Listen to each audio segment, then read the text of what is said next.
शुरू करते हैं। दोस्तों, हमारे भारत में हर आम आदमी अपनी जीवन को बेहतर करने के लिए पैसा कमाने में लगा हुआ है। वर्तमान समय में पैसा कमाने के सही साधनों पर नज़र डालें तो खेती, नौकरी और व्यापार ही सामने आता है और 80% भारतीय लोगों की पसंद भी यही है। किसान की खून पसीने की मेहनत से दुनिया परिचित है। युवा भी पढ़े लिख कर नौकरी को ही पसंद करते हैं और दुकानदारी भी लोग करते हैं। क्या इन कामों से पर्याप्त पैसा कमा पाते हैं? दोस्तों, यह वो काम है जिन्हें भारत के 80% से ज़्यादा लोग पसंद करते हैं। क्या इन लोगों के पास पर्याप्त पैसा है? इनसे पूछा जाता है क्या आप पर्याप्त कमा रहे हैं, तो सही जवाब नहीं है दोस्तों इनके पास। दोस्तों, पर्याप्त पैसे की परिभाषा को हम इस प्रकार से समझ सकते हैं। पर्याप्त पैसे की परिभाषा को हम इस तरह समझ सकते हैं, क्या जैसा हमने सोचा था वैसे घर में हम रह रहे हैं क्या? दोस्तों, जैसा हमने सोचा था क्या घर है हमारे पास? आपके बच्चे उस स्कूल में पढ़ रहे हैं जैसे में आपने उनको पढ़ाने की सोची थी कि शानदार स्कूल में? क्या आपने अपने परिवार को एक कार में घुमाने का सपना देखा था? वो कार है आपके पास आज के समय में? क्या आपके पास सुख दुख विपत्ति के लिए 10 से 20 लाख रुपए बैंक अकाउंट में पड़े रहते हैं क्या? यदि आपका जवाब हाँ है तो दोस्तों आपके पास पर्याप्त पैसा है और आपको आरसीएम करना फिर आपकी मर्जी है, मजबूरी नहीं है। और यदि आपके जीवन में यह सब नहीं है, आप परेशान हैं, आपके सपने टूट गए हैं, आप व्यस्त व्यस्त हैं, आप फटे हाल हैं, आपका ज़िंदगी में पैसा नहीं है, कुछ नहीं बचा पाते हैं, आप इतना मेहनत करते हैं फिर भी आपके पास कुछ नहीं बचता है, आपको अच्छा घर नहीं है, आप परेशान हैं, अच्छे घर में निवास नहीं कर पा रहे हैं, अच्छा घर नहीं बनवा पा रहे हैं, आपके बच्चे सरकारी स्कूल में पढ़ रहे हैं, आपने जैसे स्कूल में पढ़ाने की सोचा था वैसे स्कूल में नहीं पढ़ रहे हैं, आपके पास कार नहीं है, कार तो छोड़िए दोस्तों 2 पहिए की भी अच्छी गाड़ी नहीं है, आप ज़िंदगी को काट रहे हैं। जहां 4 पहिए की गाड़ी की ज़रूरत है वहां आप 2 पहिए की गाड़ी पे काम चला रहे हैं। यदि आपका जीवन इस तरह से है, आपके बैंक खाते में पैसे नहीं है, आप सुख दुख विपत्ति के लिए कुछ नहीं बचा पा रहे हैं, तो दोस्तों आरसीएम करना आपकी मजबूरी है। दोस्तों, हम इतनी मेहनत करते हैं, इतना खून पसीना बहाते हैं, जिससे हम अपने सपने तो छोड़ो अपनी ज़रूरतें भी पूरा नहीं कर पा रहे हैं। आखिर क्यों? तो दोस्तों इसकी वजह है बढ़ती हुई जनसंख्या, बढ़ती हुई महंगाई और घटता हुआ रोजगार। क्योंकि दोस्तों जिस गति से महंगाई बढ़ी है उस गति से हमारी इनकम नहीं बढ़ी है। यह महान अर्थशास्त्री अमर्त्य सेन जी बोलते हैं कि जिस गति से महंगाई बढ़ती है उस गति से इनकम नहीं बढ़ती। इनके सन 2000 में किए गए एक आर्थिक सर्वे के अनुसार हर 20 साल में 10 गुना महंगाई बढ़ जाती है। जहां वर्ष कमाई खर्चा बचत देखें तो 1940 में 10 रुपये कमाई करने वाला 4 रुपये खर्चा करता था, 6 रुपये बचत कर लेता था। 1960 में 100 रुपये कमाई करने वाला महीने की 60 रुपये खर्चा करता था, 40 रुपये बचत कर लेता था। 1980 का जब दोस्तों समय आया तो महीने की इनकम 1000 रुपये हुई, वहाँ भी व्यक्ति खुशहाल था, 150 रुपये की बचत भी कर लेता था। दोस्तों आगे जे सन 2000 में जब व्यक्ति ने 10,000, एक आम आदमी ने 10,000 रुपये महीना कमाया, सामान्य हो गया और बचत की तो बात छोड़िए, जीरो हो गया। दोस्तों 2020 आज वर्तमान में चल रही है। इनके सर्वे के अनुसार जब ये महंगाई बढ़ी है तो आज के समय में 1 लाख रुपये महीने की ज़रूरत है एक सामान्य जीवन जीने के लिए, और 2040 में हर आम आदमी को एक अच्छा परिवार चलाने के लिए, एक सामान्य सी ज़िंदगी, एक नॉर्मल सी लाइफ जीने के लिए दोस्तों 10 लाख रुपए महीने की ज़रूरत पड़ेगी। क्योंकि ये महान अर्थशास्त्री भविष्य दृष्टा होते हैं, ये भविष्य को भांप लेते हैं, भविष्य में होने वाली घटनाओं का वर्तमान में ही पता लगा लेते हैं कि भविष्य में ऐसा होने वाला, इतनी महंगाई बढ़ने वाली है। ये महान अर्थशास्त्री अमर्त्य सेन जी का है। अर्थशास्त्रियों ने घोषणा की थी कि जब पानी बिकेगा तब 1 लाख रुपए महीने की इनकम की ज़रूरत पड़ेगी, और आज महसूस भी हो रही है। और दोस्तों जब 2040 में हवा बिकेगी, जब 10 लाख रुपए महीने की ज़रूरत पड़ेगी, और ये परम सत्य है, इसको स्वीकार करना पड़ेगा दोस्तों हमें।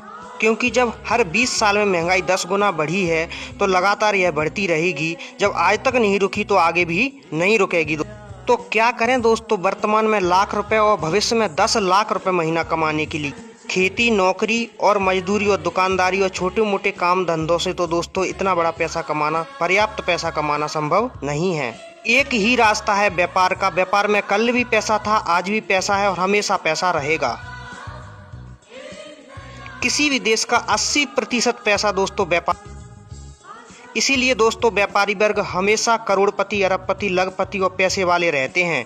और व्यापारी पे अगर नज़र डालें तो व्यापारियों को देखें तो किसी भी देश में व्यापारियों की संख्या अभी भारत में देखें तो मात्र 20% है दोस्तों।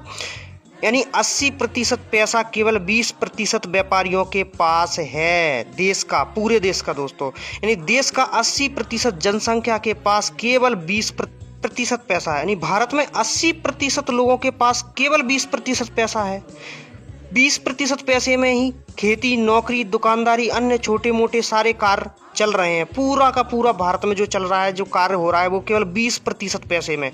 यानी दूध की मलाई, रस मलाई, रबड़ी और जो भी है, घी के मालिक, मक्खन के मालिक, ये 20% व्यापारी हैं। और आम आदमी जो 80% भारतीय नागरिक है, वो केवल छाछ मट्ठे में अपना काम चला रहा है।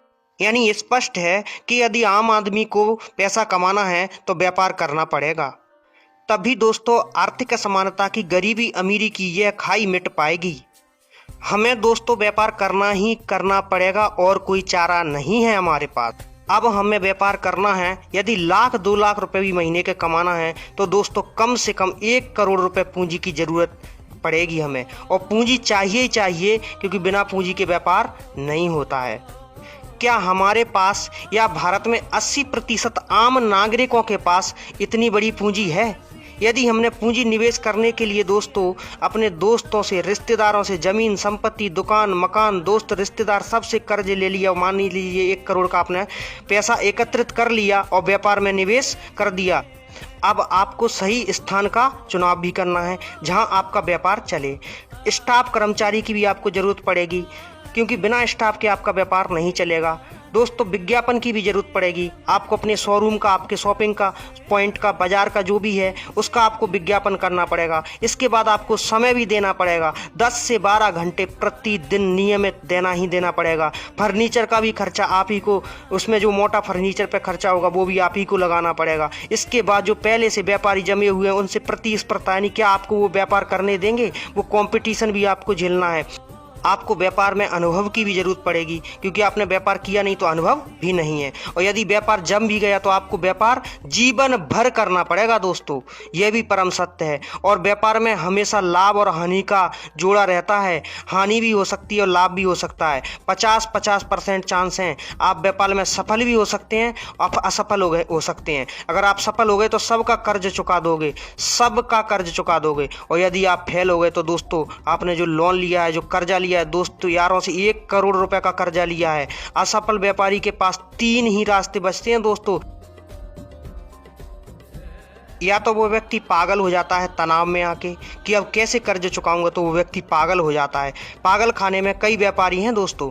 या वो व्यक्ति भाग जाता है, छोटा व्यापारी छोटे स्तर पे भाग जाता है, बड़ा व्यापारी विदेश भाग जाता है। आपने देखा होगा लोग भाग जाते हैं, न्यूज़ पे भी आते रहते हैं। तो दोस्तों इस तरह से व्यापार में ये समस्याएं रहती हैं। व्यक्ति आत्महत्या भी कर सकता है जब ज़्यादा डिप्रेशन में चला जाता है। स्वाभिमानी मनुष्य होता है तो वो कैफे कॉफ़ी डे के मालिक जी ने आत्महत्या कर ली थी। इसलिए दोस्तों एक आम आदमी कभी व्यापार करने की कोशिश ही नहीं करता है।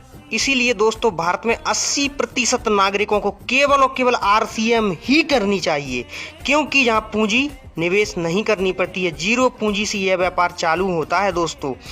जहां भारत में लगातार रोजगार घटता जा रहा है, बेरोजगारी बढ़ती जा रही है दोस्तों, वहीं दूसरी तरफ अगर देखा जाए तो किसानों की भी स्थिति लगातार खराब होती जा रही है कि जमीन के बंटवारे होते जा रहे हैं, जनसंख्या वृद्धि हो रही है, जमीन नहीं बढ़ रही है दोस्तों। ऐसी विकराल परिस्थिति में केवल और केवल RCM ही एक समाधान बचता है, जहाँ आपका कुछ नहीं लगता है, जीरो पूंजी निवेश में यह व्यापार चलता है। तो दोस्तों इसमें करोड़ों रुपए मालिक के लगे हैं, श्री त्रिलोकचंद छाबड़ा जी के लगे हैं, करोड़ों अरबों रुपए लगे हैं, लेकिन आपका कुछ नहीं लगना है दोस्तों। आपको तो केवल यहाँ केवल लाभ का पार्टनर बनाया जाता है, हानि का नहीं। आप जहाँ केवल लाभ ही लाभ के पार्टनर रहते हैं दोस्तों। यह है RCM बिजनेस। इसकी संभावनाओं पर अगर नजर डालें तो भारत में डायरेक्ट सेलिंग व्यापार बहुत बड़े स्तर पर बढ़ रहा है और आने वाले समय में 2025 तक, 20 से 25 तक दोस्तों यह बहुत अधिक रोजगार भारत में पैदा करेगा। इसी डायरेक्ट सेलिंग की व्यवस्था से अमेरिका आर्थिक महाशक्ति बना बैठा है, तो क्या भारत नहीं बन सकता? बिल्कुल बन सकता है दोस्तों।